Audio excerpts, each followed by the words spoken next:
خدا سکوت بس کو. اگر انتظاری 4 تا خائن را داری که در گرد شما اول در نیختون اصلاح کنه. شما در نیختون اصلاح کنه. ای مخنثو در نیختو همش بچه بازی، همش گردنای فلسطینیا خچو پچق شده شدن. تمامی مادری فلسطین قریب 50% زنا کردن به خزه ای بلوگرو. مقابل چونین شخصایی که نسبت تاجیکستان جهاد زده شدن گپ زنه. السلام علیکم و رحمت الله تعالی و برکاته. دوستان مهربان، خداوند حفظتون کنه. خواهش میکنم تا آخر بعد خط گوش کنه، بعد بها بگذاری، بعد یا دشنا میکنه یا که رحمت میگه وایش چی میگن فکرهای شخصی شما هست. از توش تو من میگم، هر یک چیزی که من میگم این فکر شخصی من است، فقط عقیده من است، فکری من است، فهمیش من است. کسی چقدر میفهمه بفهم. خوب بار دیگه السلام علیکم. دوستان نگاه کنید، وقتی که در پیش بالنیسا مسئله سطر یک اخرانی بود، نمیدونم چی بود، سطری تاجیکا زنی تاجیکا از سرش گرفت، چیکار کرد، گفت که ویدیو میکنم. بعد این در بازاری از زنه که دیگه یک دختر دیگه یک درسترش تای روی مولک میدهد، یک کمپیر دیگه را میخپه، میگه که تو سطر طبیعی. من یک چیز ده حیرانم. من حاضی در 3-4 قسم گاو میزنم، فقط با دقت گوش کنی، خواهش میکنم بها نگذاری. وقتی که یک کس از فرهنگ یک ملت گاو میزنه، تاجی گاو میزنه، باید خودش علمی دنیوی و اخروی داشته باشه، یعنی که علمی اسلامی و علمی دنیوی داشته باشه گاو زنه. او اخرانی خودش از هیچ علم نداشت، این فکری من است. پلوس اینو زنه که در خد بازار او زنه که قپید و هم علم نداشت. وقتی که یک فرمان میبره از جانب یک دولت نسبت یک کاری که باید تغییر داده شود، اصلا نسبت سر لباس همین ملی تاجیکی باید کمیته فرهنگی تاجیک گپ زنه، باید بگه که این چونین پوشانده میشه و این چونین مقصد لباس ملی ما این هست.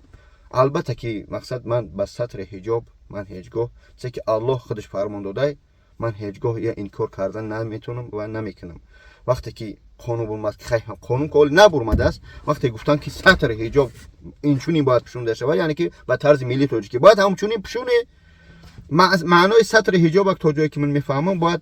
گردن مادر روی مادر مقصد پوشانیده شود همه. خوب مسئله سطر حجاب یک طرف میمونه. خواهش میکنم من از بعضی ملاها، همه را در نظر ندارم با خفشه، از بعضی ملاها، از بعضی بلاگرها، از بعضی بنام یعنی که خادمان دین میگم که وقتی چونین کارو میبرن بخیزه مردم فهماندگی کنه تا جوانایی که متاسفانه ته کرسی سس داریم این چونین نفهمیم. وقتی میگن که لباس ملی یعنی که با همون سطر به طرز تاجیکی کردن در کو بخیزه بگه که مادر عزیز ایجاره که خیلی نمیمونه، این خیلی محکم که خطا برو این خیلی سطر مسکه بند، مسکه دختری در نظر دارم، روی مال تاجیکی بند یعنی که روی مال مادرم بفهمونه گاو نمیزنه.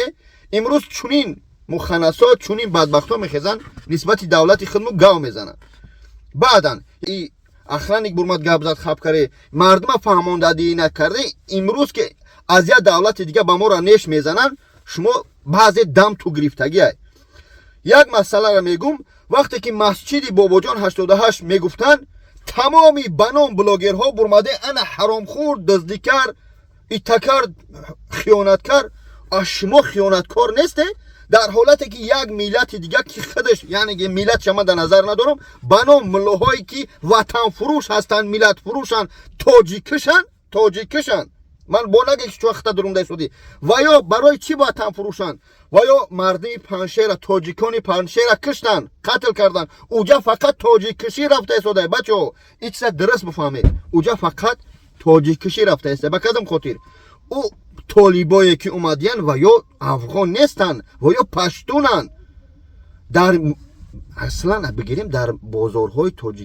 تاجیکستان حاضر گاو و مال میفروشیم، اما بعضی جور در افغانستان آدم فروشی است.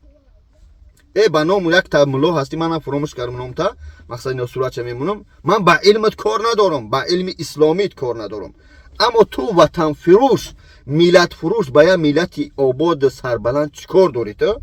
با کدام خاطر میگم؟ تو تا دین را طالبا را تنقید میکردی، تو دین فروشی طالبا را تنقید میکردی در منبرهای چی افغانستان. وقتی طالبا اومدن ضبط کردن با ایار رسیده شدی. ترا چی و با جهاد یک گپ میگم املو افغانی کی مقصد نه صورتش موندگیه با کدام خاطر جهاد میگو نسبت تاجیکستان یک وطن آرام میخوای که ناآسوده کنی ای به وطن ای دین فروش که تو تاجیکشی تو اگر تاجیک باشی اصلا 99% یعنی افغانستان تاجیکن ملت تاجیکن اونجا شما تاجیک کشته 5 شهر نیم شهر بچه ها را کشته تمام همون تاجیک ها اونجا گرفتن در تاجیکستان مهاجرت شدگی بجاش دن ایدستی شما بعضی پشتونا یعنی همه را در نظر ندار با ملت چنم که شخصایی که مکشه بنام ریش داره بنام سلا و کلا داره اما در نو پوچ شما با یه ملت دیگه چیکار داره.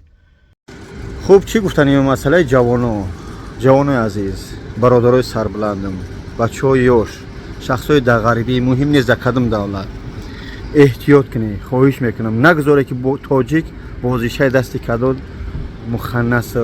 این همچنین بنام فناتیک شوان ملت پس بزنن نگذاره که شما را بمبا و قور و نارکوتیک به همین استفاده کنن مقصد از سخن ای است که نگذاره که بازیچه دستی چونی شخصیت شیم یا از همون دور فرمان میتین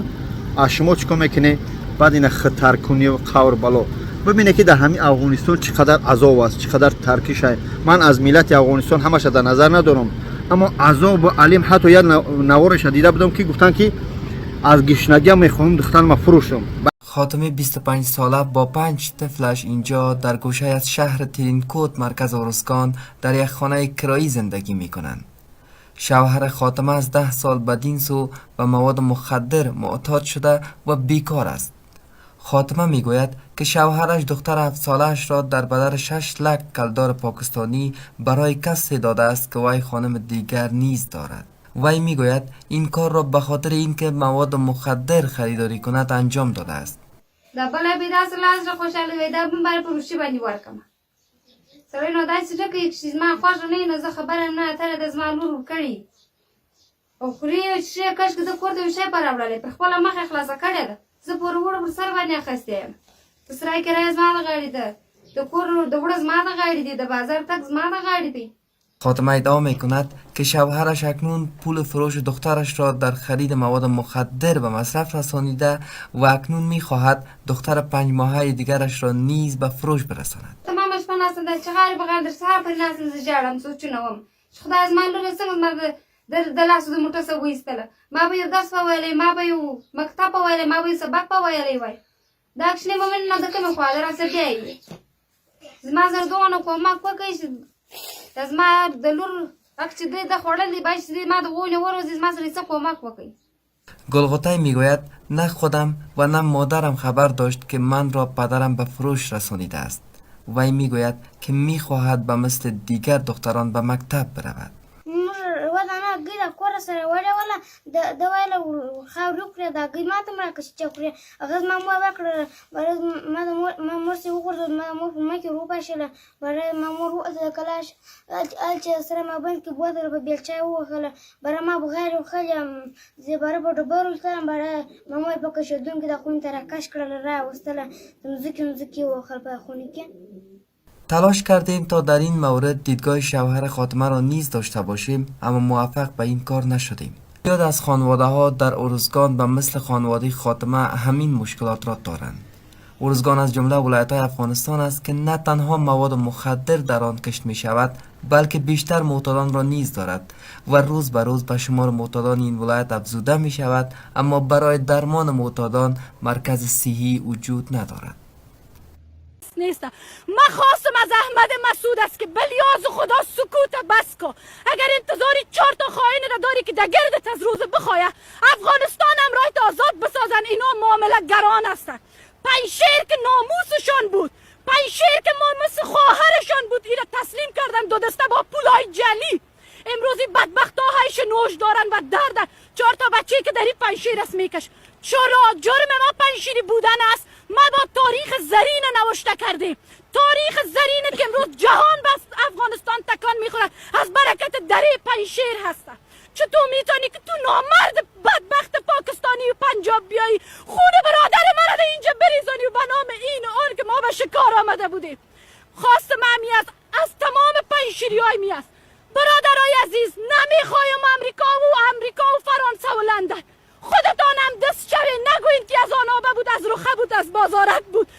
این درجه را بود این بدبختو از خودشون نمیبینن برای جوانای خودمون بین خودمون مثل سال 91 90 چند با هم خیلی جنگجو دوزن چیکار میکنن هم خیلی هیت میکنن پیش میکنن بخیزه و بهانه خدا همه ما را برای راست هدایت کنه خدا ملت ما را سربلند گردونه خدا جوانای ما را هوشیار کنه که غیور کنه که از ملت از مسلمانو چیکار کنن دفاع کنن پشتون در سر تو بگیری ببینید الله شاید که بلیت سمری به یگون شیطانی کو یک دولت جنگ زده بودیم نه امروز الحمدلله به همه درجه به همه جا رسیده شدیم پدرام و حج روی میکنیم مادرها روی میکنیم خدام رفته شدیم بیزنس رو داریم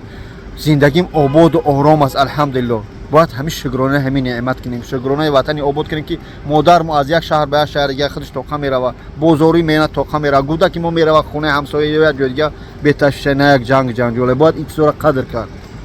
ای بدبختایی که باشن یارو شما اهمیت نتی خواهش میکنم فریفتوده این فیدنه و این گپ خبری نشه یا اول همون پیش خودشون راست کنن یا همون ملتایی که در ما اومده است گرفته گریزه از این اومده استودیان یا همون شخصایی که سبب شدن یا گرفتن اومدن تاجیک قتل کردن تاجیک کشتن مسلمان کشتن بنام خودشون مسلمان گرفته استودیان طالب قور بالا خدا همه ما رو برای هدایت کنه گاو میزده وقتی که او اخرانی قپید سطر زنی تاجیک گرفت و باید نمیگرفتش میگم مادر جان عزیز انا این روی ملک دیدی مادرای ما صورت نشون میده این چونی پشونه که این مقصد امو سر پشونده اون محل باید گام بزنی انا این چونین به خاطر چی شما ایپاد پیچکاتو میترسه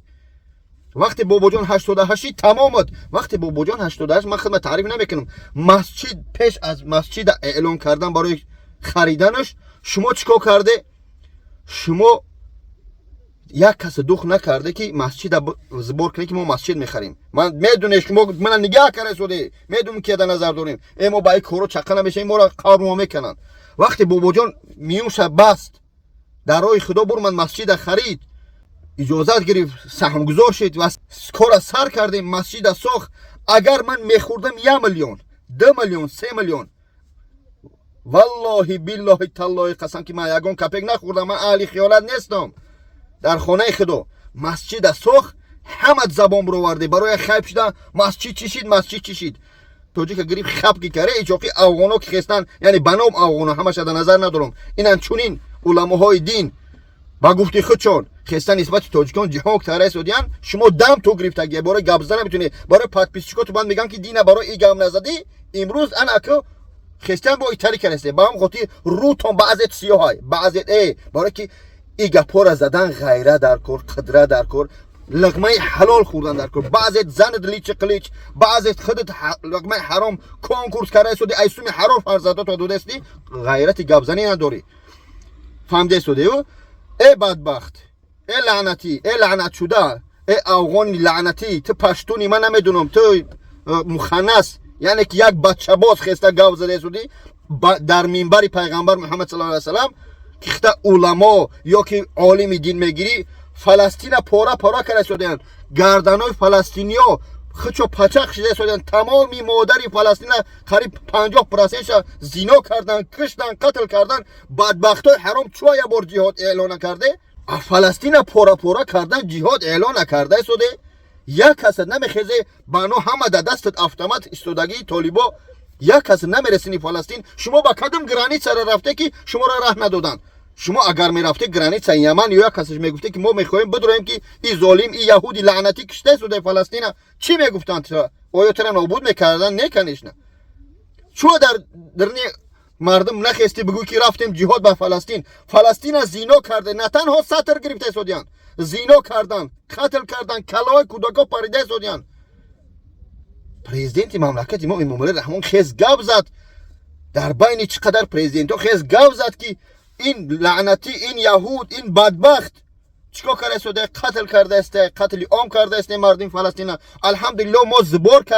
کرده شدیم به مسئله فلسطین شو یه بار در مسئله فلسطین نمیخیزی جهاد اعلان کنی حی علی الجهاد شو نمیگویه بدبخت تو چیکار داری بر قانون تاجیکستان با علماهای تاجیکستان مسئله علماهای تاجیکستان در چشم تو بمرم بعضی تا در نظر دارم همت بو سخت نرسه شو گمره میزنی وقتی طلبک خیس مثال میگیم دوملا عبدالرحیم گفت یک کسی گشت گفت چون نخسته ایوای محافظت کنه گاو زنه ایچوخی در مقابل بدبخت اینایی مخنثی چی میگن وطن فروش دین فروش تاجیک فروش تاجیکش گام نمیزنه برای که در او حالت گام نزده بده اگر که در او حالت شما گام میزده ایچوخی زبان تو درست گام میزده مقابل ایو بنام ملاها بنام شخصا بنام علماها جان و فیداتون که درباره سطر حجاب گام میزنه امروز شده جهاد مقابل وطن خودمون وطن عزیز خودمون رفته سوده کی چیکار کنه بخیزه جهاد کنه چون نمیخیزه با واسطه اینترنتی هر روز برآمد میکنه چون برآمد میکنه که ای افغان یا که ای پشتون ای مخنث تو چیکار داری با یا ملت یا وطن دیگه تو کی هستی تو شخصی هستی که در پنشهر 10,000 تاجیک کشتی 5 یا 10,000 گرفته در تاجیکستان است من با پالیتیکاشو کار ندارم اما مسلمان کشتن آیا در قرآن هست من همیشه شخص سوال میتیم برای وظیفه شده برای کرسلا شده برای منصب شده چقدر تاجیک کشته باز میگم همچو یک مسلمان همچو یک فارسی زبان همچو یک تاجیک خواهش میکنم از کمیته امنیتی افغانستان نمیدونم در دست کیه ولاسیون اگر بنام مسلمان باشن من اگه میدونم که 99% همش پشتونن جاغی چونین علماهاتون بگیره اگر شما مرد باشه فلسطین بره جهاد کنه ای درنی ما خودمو را از بیرد میکنیم ای بعضی پلوس مینوسن با روزگی پروردگار و برطرف میشون بلوگر جون یا بابا جون 88 قریب تیتی پیت کنی برای که ها بکی دا ای خیپه خیزی گاب زنی اکا کو دا ای طرفش گاب زده او بدبختی اخرانی خیز زنی توجی که ما ترس سیامکا کنم و 3,000 سومان تا 5,000 سومان شتراف میکنن خب کرده هنده ای برتش خب کرده او زنک در درنی ازاری صدا چی بود کاروان بود گیجا او مادر قبید خودش یک موش لیچ وقتی گاو میزنه وقتی زن مادر یک کس گاو میزنه نسبت سطر حجاب باید خودش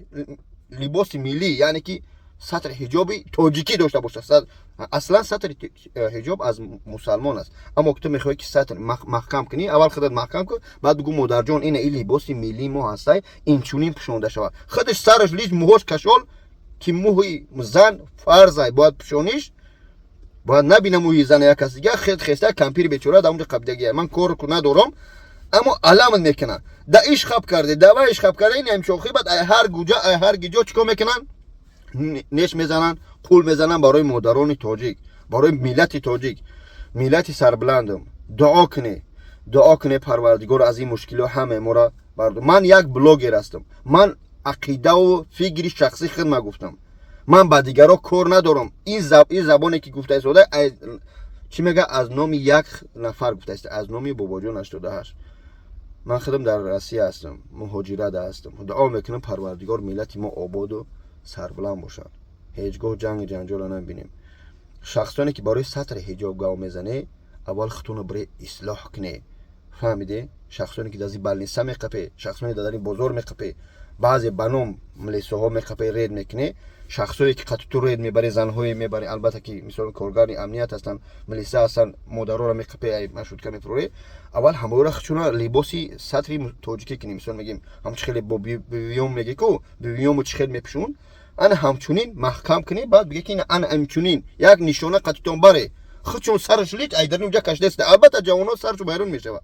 من اکنه نمیگم که کی هست گناهگار کی نه اما همیشه میگم که بخیزه ای بلاگرو مقابل چونین شخصایی که نسبت تاجیکستان جهاد زده سودیان گاب زنه اشما گاب زده برای چی نمیتونه در وقتش گاب نزده ای پاتپیشکو تو ترسیده ایچوخی بعد چیکار میکنن میترسه که پاتپیشکو تو بیناموس دهیوس گپ خبر راست میگن بعضی تا راست میگن هر کس باید از سمیه خودش از درنی خوجگی خودش توزه کنه سر کنه به خاطر که شما خوجگی تو بعضی جزیره برده خدا همه ما رو برای راست هدایت کنه ای مخنثو ای شخصانی که چشم اعلا کردی با ملت تاجیک انشالله از دست شما هیچ چیز نمیبیه و هیچ کار کردنم نمیتونی فهمیدی برای که هر یک جوان مرد هستی که در راه وطن جانش فدا میکنه خدا هدایت کنه اول خودتون اصلاح کنه مخنثو خوب با دقت یک گوش کنید. شما وطن فروش هستی، تاجیکش هستی. در دوره‌ای که او حکومت پیشگینه تو بود خسته وایورا رسیده. ایچوکی اکی با اومدن طالبای پشتون خستیان ایرا گرفته شدن یا چلسته. شما اول در نیختون اصلاح کنه. شما در نیختون اصلاح کنه. ای مخنثو در نیختو همش بچه بازی، همش جزیره آباد. اخسته ایا ملت دیگه گبزسته. اول پیش پای ختونه ببینه جزیره آبادتون. اول در نیختون بچه بازیتون توزه کنه. السلام علیکم. کسی را سخت راسته باشه بخش. این عقیده من بود همین قدرتون نیستم. کسی فهمید نفهمید السلام علیکم. چه می نویسه که بنویسه.